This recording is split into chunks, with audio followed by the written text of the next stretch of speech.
Hey, what's up, everybody? I want to welcome you to another episode of the Dreamers Pro Daily Recap, where we give you a recap of all of the hot topics that we covered that day. You can catch them in their long format and also catch it fully streaming for free on Apple Podcasts. So as you guys know, Stephen A. Smith has been in the news pretty much every single day. And right now we're witnessing the sports media wars. Everybody's beefing. Everybody is beefing and everybody's reacting to the beef. And it's crazy. You got Stephen A. Smith versus Matt Barnes. Stephen A. going at Whitlock. Whitlock going back at Stephen A. Smith. Emmanuel Acho jumping into the fray. This guy going at that guy. And then it's just like, it's just one big thing. Like everybody is like, I've never seen anything like this before, right? But anyway, I think it was yesterday or today. I believe it was yesterday. Mitch sent me over a post that really stood out to me. Now, as you guys know, I've been saying that Stephen A. Smith is an egomaniac. I said that that's one of the reasons why he has an issue with LeBron. It's one of the reasons why he feels that with no political experience whatsoever, he feels like he could run for president of the United States. But then goes at independent creators like myself, who are not journalists, and asks us what credibility do we have to talk about basketball. Meanwhile, he wants to run for president with absolutely zero experience. But I leave that. I digress. Well, I leave that for another day.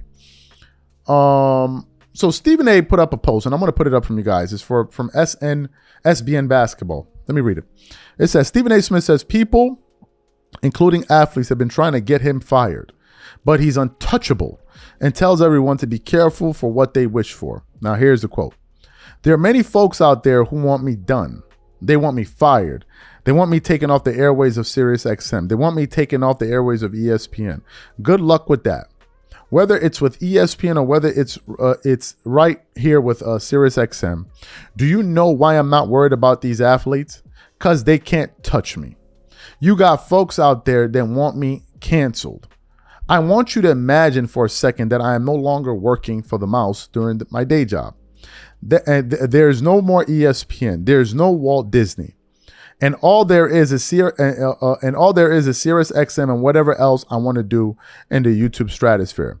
Do you understand there would be no barricades? There would be no barriers. Do you understand? That would unleash me even more. Careful what you wish for. Those were Stephen A. Smith's comments. I want to quickly read through what some of the audience reaction was from what he said. One guy said, no one is untouchable. Another guy says, Walt Disney will be fine without him, though. Even if you want to get technical, it still has MCU, Marvel. Okay, he said that. Another guy said, ESPN can do the funniest thing. Another guy said, as a Pacer fan, the one good thing about being awful this year is I don't have to hear him talk about my basketball team. Thank the heavens. Another guy said, everyone can be touched. No Diddy. Another guy said, no one is untouchable. Another guy, and people were just putting up various emojis and all that kind of stuff. So what are my thoughts about this? Stephen A. is turning into an egomaniac. Unlike anything I have ever seen before. If you want to see the true character of people, give them a lot of money and give them power and influence, and you see how they will behave. They will act like total mad people. Do you guys know that there are a lot of people in media, or a good amount of people in media? I'm not just talking about sports, but just in media in general, that make tens of millions of dollars a year? Are you guys aware of that? Do you know that the majority of them don't even have 1/10 of the ego that Stephen A. Smith has? A lot of this seems like overcompensation. Stephen A. Smith constantly feels like he's under attack because he's constantly attacking people. As someone that talks about people, public figures, and expects it to be par for the course, he seems to be able to dish it out, but he can't take it. Who is after Stephen A. Smith's job? Who? I'm certainly not. I'm not saying ESPN should fire him. Now, there's some people that feel that way. I'm not one of those people. I'm not saying you should lose your job just because I don't agree with you. No, have your job. But that withstanding, if I disagree with your viewpoints, I'm going to say it. I'm going to say it. Stephen A. is turning into the people he complains about, which is the NBA players and athletes. He's becoming tone deaf. It's like he's not aware how he's coming off. For instance, I'll give you an example of this. The grifting, the political grifting. Stephen A feels like people don't see through it. And when people call him out on it, he gets offended. It's like, I'm confused. How do you think it works here? Whenever we put out shows, there's a thing called a comment section, right? That's where you get feedback, where people let you know whether they like what you said, whether they dislike what you said, whether they thought the video was good, it's called feedback. But essentially what Stephen A. Smith wants is to be able to say things and no one can say anything about him. Do you understand at times how you come off? You can come off as being abrasive, as rude, as what do you call it? It's very arrogant. That can turn off people. It just can. When you come out and say things like, oh, the number one thing I think about in the morning, every morning I wake up, is how much money I can make for my bosses. And then the other thing second thing I think about is that can turn people off. It can. But this thing of I'm untouchable, I think Stephen A is beginning to drink his own Kool-Aid. There are many people we've seen at the top and then they fall. Many people, some of it through their own mistakes, some of it through hubris and feeling like, oh, I can never go wrong. No, my brother, it can all happen in a blink of an eye. We've all seen it. All it takes is one mistake. We've seen people that we thought their trajectory was going to go one way and then they made a mistake and then boom, they disappear. Give you an example. The Baby. Remember The Baby, the rapper? At one point, I think he said he was getting about $250,000 a show. Now he can barely get $10,000 a show. Why? Because of the comments that he made. At one point, he was one of the biggest things in hip hop. Now he's gone. Just by decisions and things that are said. Look at Kanye West. One of the biggest things in music. Then he just started saying things that started polarizing himself from a lot of people. Now he can't even gain access into the UK. The point I'm trying to make is that people can love you, but the thing can turn on you as quickly as a blink of an eye. Look what happened to Kobe. Go look at Kobe's story and the documentary Muse. He said, at one point in my life, I had everything coming to me. Everything was great. And at another point, it's like, damn, everything could be over. It happened that quickly. So this thing of I can't be touched and all of it, I don't know. Is this what money does to some people? Is this what money does to some people? Bro, you're showing your ass to people, man. What's the need for all of the arrogance? And there are people that make more money than you in media and they don't act nearly as arrogant as you. Look at Joe Rogan. Joe Rogan makes more money than you. Joe Rogan is out running around telling people how rich he is and how much money he's made and blah, blah, blah, blah, blah. I'm this, I'm that, I'm Joe Rogan, I'm the man, and you're not. They're like, come on, man, it's too much. You're overcompensating. You're making money, great. You're in your position, great. You don't have to why do you keep reminding people I can't be touched? And it's too much. You're thinking highly of yourself too much. Every little thing, even when the Josh Hart made a comment about you. Oh, I mean, I know your bosses. I know the people. Like, come on, man. Enough is enough with this nonsense. My God.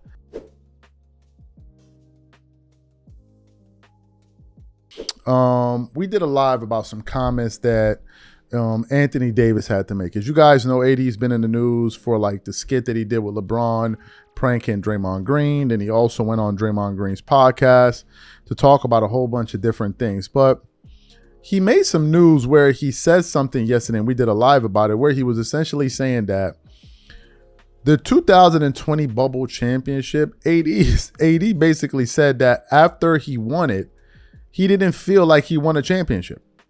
And the crazy part is he isn't the first person that said this that was actually on that team. Alex Caruso said it last year when the Thunder won the championship. And now you have AD, who was arguably the best player, the second best player on that team during that run, coming out and saying, I'm not even sure if I'm a champion. So for those of you who didn't see that, I want to play his comments for you now, and we'll come back and continue on the show. You win, and at that moment, I feel like I've accomplished everything. Right? Mm-hmm. I accomplished. Why did I come to LA to win a championship? My first year, I get it done. Right? I'm in a corner, sitting on a little bench thing, wherever the thing is in front of the bench. I'm crying, and I'm just sitting there, just soaking it all in. Like, damn, this shit really happened. Like, I'm really an NBA champion. You get the confetti, and you got the champagne in the locker room. Like my dad's back there, he enjoyed. Like it's a great time. My family's there, my wife's there, my daughter. Like it's beautiful. You go back home. I go back to LA. I got the trophy with me. I'm like, yeah, but we knew that we wasn't having a parade, right? Mm-hmm. And that's the one thing that I missed the most. Like we couldn't get the full experience of winning a championship when you get the parade. The fans come out. You know, you're on the stage and you get to say a speech, like you're drunk, you're having fun, like whatever it is. And to this day, I think about that, right? Mm-hmm. Like, man, did I really win a championship? And you hear the noise, which to me is probably the hardest championship to ever accomplish. But for me, I also feel like I know I'm a champion, but I want the real experience. Right. So which is why it's like, I want to compete so bad. I want to compete for a championship so bad because I want to go on the road. I want to go into, now I'm Eastern Conference, now Western Conference team, arena, and got to win on the road. I want that. I remember the playoff times in New Orleans and after COVID, the playoff environments in LA where, we played y'all in New Orleans and it's all red in there and the crowd is loud and they cheering for you and everything like that. So like, I want that. And I've never had a chance to experience that in a final situation. Right. Mm-hmm. And for me, it's like, damn, did I win? Did I not win? Like, I know I'm listed as a champion, but it's like, I'm not sure. So it motivates me more now to like, you know what? I gotta have that opportunity again. Cool. So you heard what AD said. Now, as I said, we did a show about this yesterday, but the only audience feedback I was able to get was when I was doing the live. That was the only feedback. But I didn't really get a chance to see what LeBron James fans felt about this because obviously LeBron fans are very upset that AD said that. So what I want to do is I actually want to read some of the comments from people on Twitter reacting to what AD had to say. So let's read this. One guy says, the fact that you feel you want a real experience proves that the bubble was a joke. The bubble basketball was the best basketball ever. It felt like the 2020s AAU ball, but with adults, no extra bleep, just hoops and great matchups. Another guy said LeBron right now, and he put up a picture of it. Another person said, who's smart enough to have a debate then? Why is it not a real thing? Some of the coolest performances from athletes I have ever seen. Another guy said, damn, AD, be thankful you won that bubble ring. You got a ring. It's documented. Another guy said, you picked what you wanted to hear. Another person said, so you were not supposed to say that for us Laker fans, bro. And it just kept on going on and on and on in the comments, and LeBron fans were pretty mad about this. Like, they were pretty. And the guy said, the bubble was pure hoops, no distraction. Another guy said, that's not what he meant. The context was about not having a parade. Watch the whole video, dumbass. Another guy said, you realize the bubble was the purest form of hoops, right? And it just went on, right? It just went on and on and on and on. So what are my thoughts about this?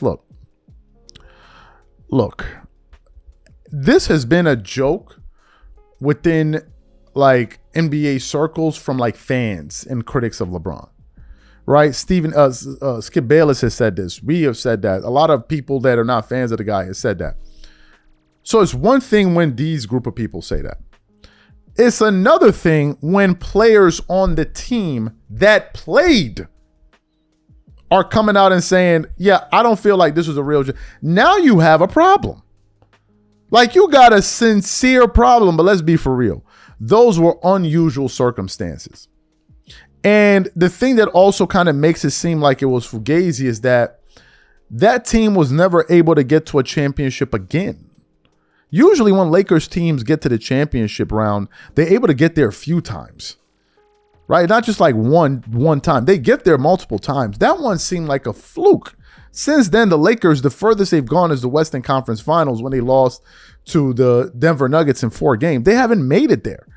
And for a lot of that, they had the same core players on LeBron and AD, and they haven't been able, to get out of the conference finals. So it's like, was that a real thing? And then you look at the team that they beat in the finals. Bam Adebayo was hurt. Jimmy Butler was limping. Goran Dragic, who was their highest scorer at one point, he went out of this. It was just like unusual circumstances. And by the way, most players didn't even want to be there. I heard that the two teams that voted, the only two teams, I think the two teams that voted to stay, if my memory serves me right, was the Lakers and I think the Clippers. I'm not sure. But most players didn't even want to be. I mean, you were seeing guys put up ridiculous numbers. Like I think that duel between Donovan Mitchell and Jamal Murray, if my memory serves me right. They were not doing that in the regular season. So it was very unusual. Very, very unusual.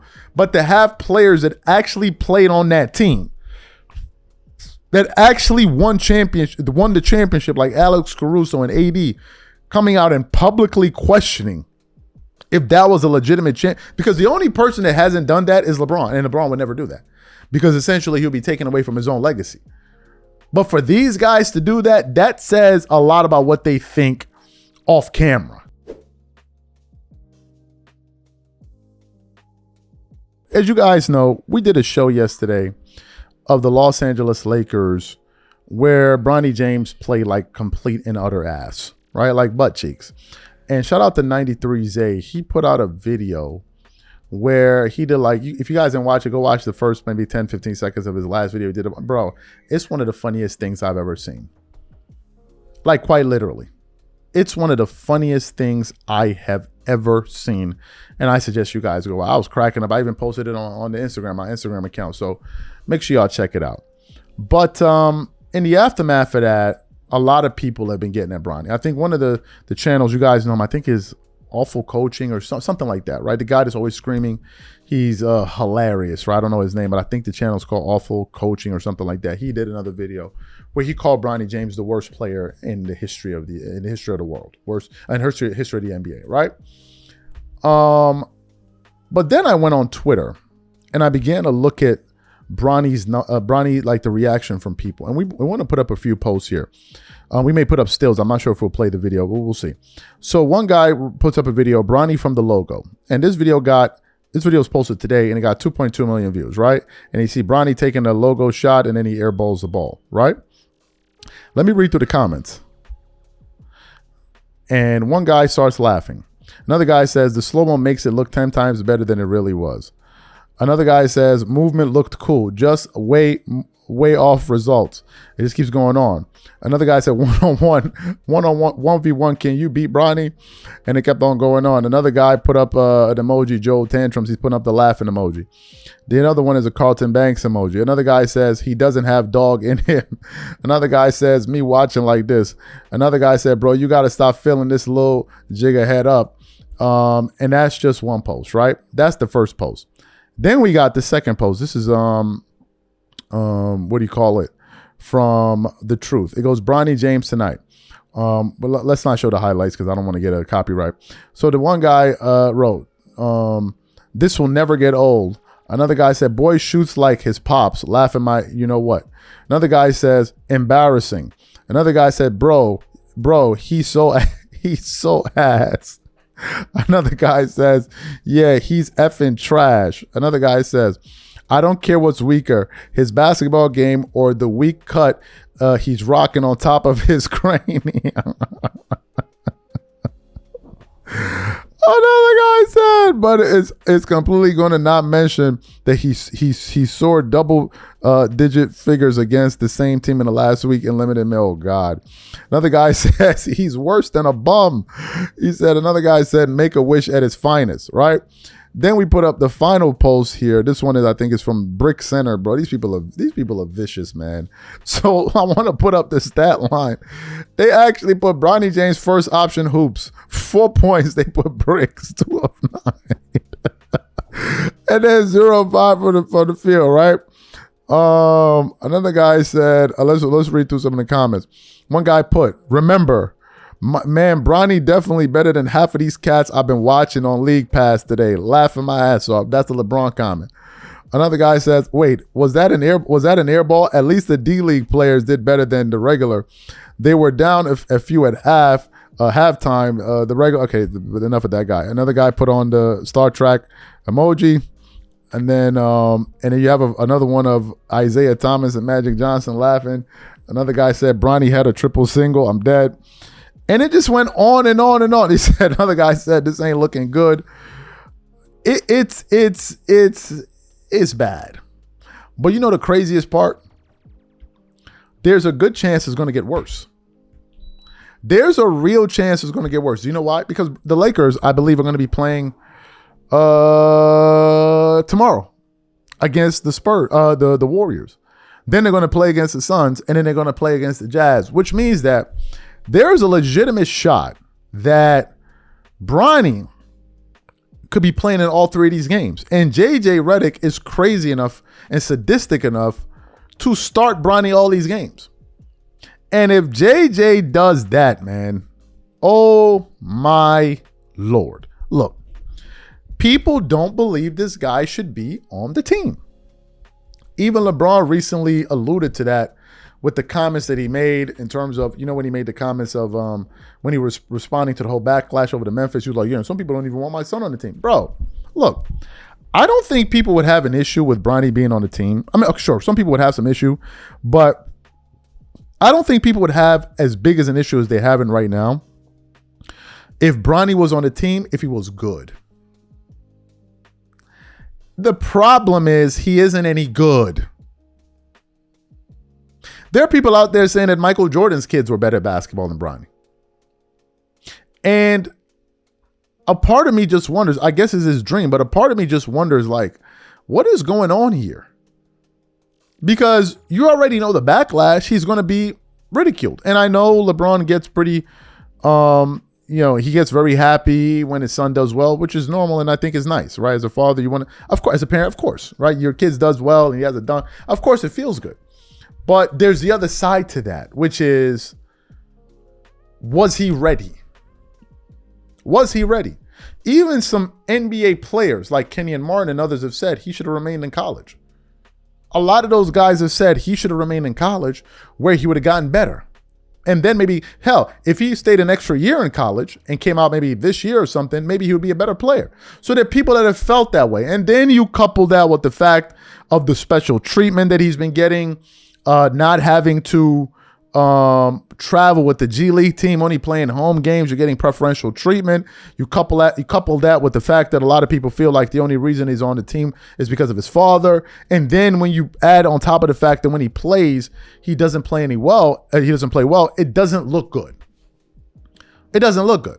So my prediction is this. If Bronny's going to continue to play, he's going to continue to get roasted. That's just the law of the earth. That's the law of the jungle. You can't have it both ways. And the part that makes it even worse is that I blame a lot of this on the media. Because in that game that Bronny scored 2 points, do you know what they did? They were posting highlights of Bronny dunking. They're also buying into the sensationalism. It's all hype. There's no real substance there. So they're pushing it too. The guy has 2 dunks and you're populating it all over your Instagram accounts. But then upset when people point out the fact that, he didn't play well. No, you can't have it both ways. If you're going to promote the guy when he's doing well, then people should be allowed to be like, well, he didn't do well there. Now, some of them will say, well, you're only doing this because he's LeBron's son. Yeah, duh. He's guilty by proxy. There's some people that are not fans of LeBron, but that's with anybody. It's not just a LeBron thing. If another player of Michael Jordan's kids were playing in the NBA or had played in the NBA and they didn't have good highlights, of course LeBron fans will be making fun of Michael Jordan's kids. Who are we kidding here? Why are we acting like as if that wouldn't be the case? Y'all know if MJ's sons played in the league and they weren't any good, LeBron fans would make fun of that. They do it now. Because I think his son has the issues with substances and various drugs and all of that stuff. They do it now. Look at what Michael Jordan's son turned into versus LeBron. Come on, we get it. So why are we acting like as if, oh man, they're picking on Boogaloo James, Bronny James? Come on, knock it off. Y'all are trying to act like y'all are like these saints when y'all are really not. Like, come on, knock it off. Like, enough with the nonsense, enough with the twerking, enough with the shaking. Look, honey's here, but I'm not giving it to y'all. Like, enough is enough. Enough is enough. Stop trying to grab buckets of honey and pour it all over each other's bodies and be hollering and slapping each other's ass cheeks like as if you people are losing your minds. Enough is enough. Y'all are talking, Bronny James. Meanwhile, look at Michael Jordan. So look what he am. Come on, knock it off. Y'all do it too. If it's jokes, you getting joked on. Come on, like, and nobody's exempt. Everybody getting the snaps.